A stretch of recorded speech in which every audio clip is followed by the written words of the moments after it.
বকেয়াডির দাবিতে তোলপাড় গোটা রাজ্য। বকেয়াডির দাবিতে রীতিমতো উত্তাল একেবারে রাজ্য রাজনীতি। ইতিমধ্যেই সুপ্রিম কোর্টে বড় জয় পেয়েছেন রাজ্যের সরকারি কর্মচারী এবং শিক্ষক শিক্ষিকারা।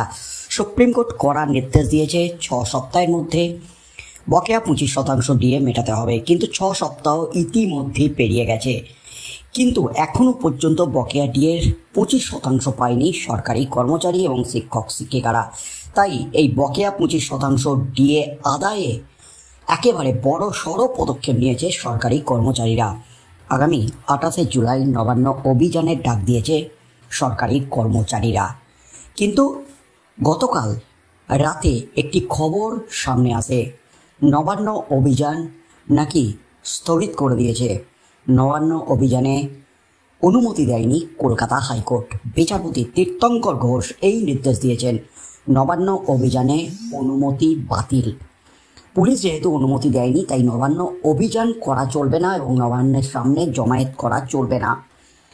যদি নির্দেশের অন্যতা হয় তাহলে আইনানুগ ব্যবস্থা নেবে পুলিশ, কড়া পদক্ষেপ নেবে, এমনই কিন্তু নির্দেশ দেওয়া হয়েছে হাইকোর্টের তরফ থেকে। আর এই নির্দেশের পরপরই কিন্তু একটা জল্পনা ছড়িয়েছে এবং একটা বিভ্রান্তি দেখা দিয়েছে। তাহলে কি নবান্ন অভিযান বাতিল হতে চলেছে? রাজ্য সরকারি কর্মচারীদের যে আন্দোলন, দাঁতের দাঁত চেপে যে লড়াই, এতদিন ধরে বকেয়া ডিএ আদায়ের যে আইনি লড়াই, যেটা 10 বছর ধরে চলছে, সেই আইনি লড়াইয়ে জয়লাভের পরও রাজ্য সরকার সুপ্রিম কোর্টের নির্দেশ মানেনি এবং সেই ডিএ আদায়ে নবান্ন থেকে ডিএর টাকা বের করতে রাজ্যের সরকারি কর্মচারীরা নবান্ন অভিযানের ডাক দিয়েছেন। শুধুমাত্র তাদের দাবিতে ডিএ নয়, ডিএ সহ চুক্তিভিত্তিক শিক্ষক কর্মচারীদের স্থায়ীকরণ এবং তার সাথে সাথে চাকরিহারা শিক্ষক শিক্ষিকাদের আবারও পুনরায় তাদের চাকরিতে ফিরিয়ে দেওয়া এবং যে সমস্ত বঞ্চিত চাকরি প্রার্থী রয়েছেন যারা যোগ্য, তাদের চাকরি দেওয়া।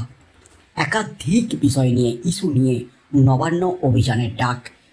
তাহলে কি নবান্ন অভিযান বাতিল হতে চলেছে? অবশেষে মুখ খুললেন সংগ্রামী যৌথ মঞ্চের আহ্বায়ক ভাস্কর ঘোষ। মুখ খুলে বিস্ফোরক ভাস্কর ঘোষ অবশেষে সরকারি কর্মচারী এবং শিক্ষক শিক্ষিকাদের চরম বার্তা দিয়ে দিলেন, বড় বার্তা দিলেন, জরুরি বার্তা দিলেন নবান্ন অভিযান নিয়ে ভাস্কর ঘোষ। এবং এই যে কলকাতা হাইকোর্টের নির্দেশ, এই নির্দেশ নিয়ে বড় সিদ্ধান্ত ভাস্কর ঘোষের। রাজ্যের সরকারি কর্মচারীদের জরুরি বার্তা দিয়ে রাজ্য সরকারকে রীতিমতো চরম বার্তা ছুড়ে দিলেন এবং চ্যালেঞ্জ ছুড়ে দিলেন ভাস্কর ঘোষ। তিনি স্পষ্ট করলেন, সরকারি কর্মচারীদের আন্দোলনকে ছত্রভঙ্গ করতে একটা বৃহত্তর ষড়যন্ত্র চলছে। হাইকোর্ট নাকি আদৌ এই ধরনের কোনো নির্দেশ দেয়নি। নবান্ন অভিযান স্থগিত বা নবান্ন অভিযান করা যাবে না, এই ধরনের কোনো নির্দেশ হাইকোর্ট দেয়নি। এমনই কিন্তু সকাল থেকেই সোশ্যাল মিডিয়ায় বলছেন ভাস্কর বাবু সহ অন্যান্য নেতৃত্ববৃন্দ। তবে এই মুহূর্তে অবশেষে বড় ঘোষণা করে দিলেন নবান্ন অভিযান নিয়ে ভাস্কর ঘোষ। দেখুন বন্ধুরা, বকেয়া ডিএর দাবিতে যে লড়াই, যে আন্দোলন, সেই আন্দোলনের সবথেকে একটি গুরুত্বপূর্ণ পর্যায়ে 28 জুলাই নবান্ন অভিযান। কারণ 14 আগস্ট ডিএ মামলার ফাইনাল শুনানি হতে চলেছে সুপ্রিম কোর্টে। আর এই নবান্ন অভিযান নিয়ে হাইকোর্টের একটি খবর যখন ভাইরাল হয়েছে, সেই নিয়ে অবশেষে অবস্থান স্পষ্ট করে বড় ঘোষণা করে দিলেন ভাস্কর ঘোষ। দেখুন বন্ধুরা, কি জানালেন ভাস্কর বাবু। আপনাদের 28 তারিখের নবান্ন অভিযান আছে। 28 তারিখে সংগ্রামী যৌথ মঞ্চ, সরকারি কর্মচারী পরিষদ, পশ্চিমবঙ্গ বঞ্চিত চাকরি প্রার্থী, চাকরিহারা এবং চাকরিজীবী ঐক্য মঞ্চের পক্ষ থেকে আমরা নবান্ন চলো কর্মসূচি ডাক দিয়েছিলাম এবং সেটা প্রায় 1 মাস আগে আমাদের ঘোষিত কর্মসূচি। পুলিশের কাছে আমরা আবেদন জানিয়েছিলাম, আমরা আবেদন করেছিলাম যে হাওড়া স্টেশনের ওখানে জমায়েত হয়ে ফোরশো রোড হয়ে আমরা কাজীপাড়া হয়ে নবান্ন যাব এবং নবান্ন বাস স্ট্যান্ডে গিয়ে আমরা অবস্থান করব। পুলিশ বলে পাঠায় যে আপনারা ওই রাস্তাটা খুব কনজাস্টেড, সুতরাং আপনারা অন্য জায়গা চয়েস করুন এবং নতুন করে অ্যাপ্লিকেশন করুন। সেই অ্যাপ্লিকেশন করার আগে আমাদেরকে যখন ধমকানি চমকানি দিতে শুরু করে, আমাদের মানে অন্যান্য মঞ্চগুলোর যারা নেতৃত্ব আছেন তাদেরকে হাওড়ার সিপির নেতৃত্বে এই কাজটা হয়েছিল। তারপরে যখন দেখলো যে কোনো মতেই বিরত করা যাচ্ছে না, তখন তারা হাইকোর্টে মামলা করেন। এরপর হাইকোর্টে মামলা করে হাইকোর্টে আমাদেরকে পার্টি করা হয়, কিন্তু মজার ব্যাপার হচ্ছে যে আমাদেরকে কপি সার্ভ করা হয়নি। মানে যারা মামলা করেছিলেন এবং পুলিশ প্রশাসনই এই মামলাটা করিয়েছে, যাদেরকে দিয়ে করিয়েছে আমাদের কাছে খবর আছে সেটা, তারা নিশ্চিত ছিল যে সংগ্রামী যৌথ মঞ্চ এই মামলায় অ্যাপিয়ার করলে পরে প্রশাসন হারবে এবং যে মামলা করেছে তার মামলাও টিকবে না। কারণ হাইকোর্টে তারা বলেছেন যে আমরা নাকি ব্যবসায়ীদের অসুবিধা করার জন্য ইয়ে করব। ভালো হয়েছে মামলাটা করে, পুলিশের উপরে দায়িত্ব বেড়েছে যে নিরাপত্তা দিতে হবে। আমরা কোনোদিনই কারোর অসুবিধা করে করি না। শহীদ মিনারে এতদিন থেকে আন্দোলন চালাচ্ছি আমরা, সেখানে কারোর অসুবিধা করিনি।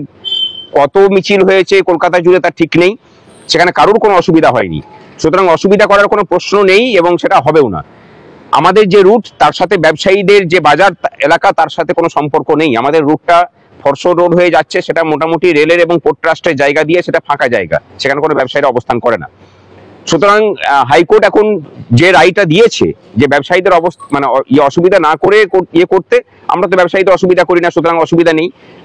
ব্যবসায়ীদের অসুবিধা হলে পরে তখন ব্যবস্থা নিতে বলেছে। যেখানে অসুবিধা করার জায়গাতেই আমরা থাকি না, সেখানে আমরা ব্যবস্থা কি। সুতরাং হাইকোর্টের রায়কে আমরা স্বাগত জানাচ্ছি এবং হাইকোর্ট 28 তারিখে নবান্ন চলো কর্মসূচিতে কোনো রকম বাধা দান করেনি। কিন্তু হাইকোর্টের সামনে যে মিথ্যা তথ্য পরিবেশন করেছে, আমাদের 28 তারিখে কর্মসূচি হওয়ার পরে আমরা এটাকে নিয়ে হাইকোর্টের দৃষ্টি আকর্ষণ করবো এবং যা ব্যবস্থা নেওয়ার সেটা হবে। আর পুলিশ প্রশাসন এই যে প্রচার হচ্ছে যে আমাদেরকে নাকি পারমিশন দেওয়া হয়নি, হাইকোর্ট যদি পারমিশন না দেবে তাহলে পুলিশ প্রশাসনের পক্ষ থেকে আমাদেরকে বৈঠকে বসার জন্য আবেদন জানানো হচ্ছে কেন? আজ সকাল থেকে আবেদন নিবেদন তারা করেছেন। আমরা বলেছি আবেদনে মানে আলোচনায় বসতে কোনো অসুবিধা নেই, আমরা আলোচনায় বসতে রাজি আছি। আগামীকাল হাওড়ার পুলিশ কমিশনারের সাথে সংগ্রামী যৌথ মঞ্চ সহ বাকি যে মঞ্চগুলো আছে তাদের নেতৃত্বের বৈঠক হবে এবং সেখানে বিকল্প যদি রাস্তা তারা ইয়ে করে দেন, কিন্তু আমাদের অ্যাসেম্বলি পয়েন্ট যেটা স্টার্টিং পয়েন্ট, সেটা যেমন হাওড়া স্টেশনে ফিক্সড থাকবে এবং আমরা শেষে জমায়েতটা মানে নবান্নের বাস স্ট্যান্ডে গিয়েই করবো। এই জায়গার বদল হবে না। এরপরে বাকি যে রুট, সেই রুট প্রশাসন যেমন ঠিক করবে, সেটা যদি মানে উভয় পক্ষের সম্মিলিতভাবে হয় তাহলে হবে, না হলে পূর্ব নির্ধারিত যা কর্মসূচি আছে সেভাবেই হবে। দাবি অনেকগুলো আছে, তার মধ্যে প্রথম দাবি হচ্ছে 6 লক্ষ যে শূন্য পদ, সেখানে নিয়োগ, স্বচ্ছতার সাথে স্থায়ী নিয়োগ। 26,000 যে চাকরি গেছে, সেখানে ওএমআর পাবলিকেশন এবং যোগ্যদের তালিকা প্রকাশ, অস্থায়ী কর্মচারীদের স্থায়ীকরণ, ডিএ এবং নারী সুরক্ষা। এই সমস্ত কিছু দাবি নিয়ে আমরা নামছি এবং মানে অনৈতিক যে বদলি, সেই বদলি প্রত্যাহার, বিভিন্ন ডিপার্টমেন্টে বদলির সন্ত্রাস চলছে, সেগুলোকে প্রত্যাহার করতে হবে। এই সমস্ত কিছু নিয়ে 28 জুলাই আপনারা করবেন। 28 জুলাই মুখ্যমন্ত্রী থাকছেন? নাই থাকতে পারেন, আমরা অপেক্ষা করব। আমরা বসে আছি, কর্মচারীরা মানে ধৈর্য ধরে অপেক্ষা করতে রাজি আছেন। বীরভূমে থাকবেন, জেলা সফরে? যেখানেই থাকুন কোনো সমস্যা নেই। উনি তো কলকাতায় ফিরবেন না? আমরা 28 তারিখ থেকে আন্দোলন শুরু করছি। পুলিশ যেখানে আটকাবে সেখানেই শান্তিপূর্ণ অবস্থান হবে। যেদিন উনি ফিরবেন সেদিনই আমরা বৈঠকে বসতে রাজি আছি। আমরা বৈঠকে বসবো, উনি কার্যকারী সমাধান নিয়ে আসবেন, আমরা বৈঠকে বসতে রাজি আছি লাগাতার। আমি ভাস্কর ঘোষ, সংগ্রামী যৌথ মঞ্চের রাজ্য আহ্বায়ক।